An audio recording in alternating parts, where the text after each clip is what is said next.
ముందుగా సనాతన ధర్మ కుటుంబీకులందరూ కూడా శుభాభివందనాలు. ఈ రోజున మీతో చర్చించాలనుకున్న ఆలయం పంచవరద క్షేత్రం ఎక్కడుంది మరియు పంచవరద క్షేత్రం యొక్క విశేషాలు ఈ రోజు మనం తెలుసుకుందాం. తమిళనాడులోని కాంచీపురంకి 30 కిలోమీటర్ల దూరంలో వెలిసి ఉన్నటువంటి క్షేత్రమే శ్రీ సుందర్ వరదరాజ్ పెరుమాళ్ యొక్క ఆలయం. ఈ ఆలయాన్ని పంచవరద క్షేత్రం అని కూడా పిలుస్తాము. ఈ ఆలయం 108 శ్రీ వైష్ణవ దివ్య దేశాలలో ఒకటిగా బాసిల్లుతూ ఉన్నది. గర్భాలయంలో స్వామి సుందరవరదుడిగా, అమ్మవారు ఆనందవల్లి తాయారుగా పూజలు అందుకుంటూ ఉన్నారు.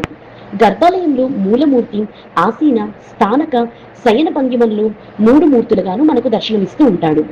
ఈ ఆలయాన్ని పాండవులు, పంచవరదులు, ద్రౌపదీదేవి, ఆండాల్తలని పూజించారంట. గర్భాలయంలో మూల విరాట్ సుందర వరద పెరుమాళ్ శ్రీదేవి భూదేవి సమేతంగా చతుర్భుజాలతో తూర్పు ముఖంగా నించుని ఉన్న భంగిమలో దర్శనమిస్తూ ఉంటాడు. ఈ మూర్తిని ధర్మరాజు పూజించాడంట. ఇది చాలా పెద్ద విగ్రహం. సుందర వరద పెరుమాల్కి వెనుక భాగంలో గర్భాలయం బయట ప్రాకారంలో అనిరుద్ధ వరద పెరుమాళ్ ఉంటాడు. ఆయన్ను నకులుడు కొలిచేవాడంట.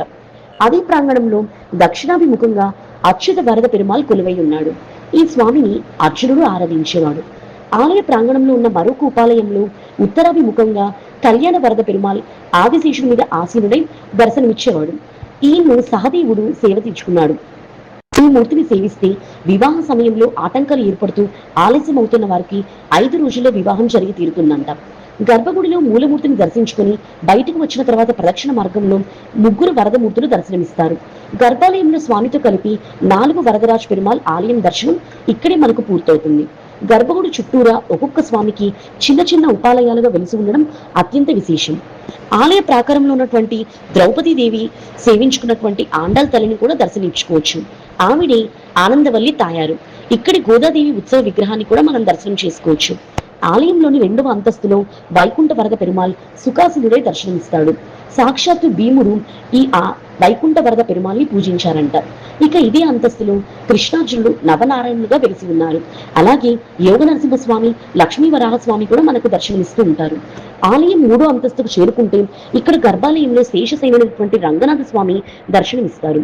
ఈ స్వామి నాభి కమలంలో బ్రహ్మదేవుడు, పాదాల చెంత శ్రీదేవి భూదేవి వెలిసి ఉంటారు. రంగనాథక స్వామికి సమీపంలోని తిరునామం ధరించిన శివయ్య కూడా దర్శనమివ్వడం కొంత ఆశ్చర్యం కలిగిస్తూ ఉంటుంది. సాధారణంగా విష్ణువు ఆలయంలో ద్వారపాలకులుగా జయా విజయులు, శివాలయంలో సుమనిషములు, శృంగి భృంగి ఉండడం సహజం. కానీ ఇక్కడ మాత్రం ద్వారపాలకులుగా గంగా యమును ఉండడం విశేషం. ఇది ఈ క్షేత్రం యొక్క ప్రత్యేకత.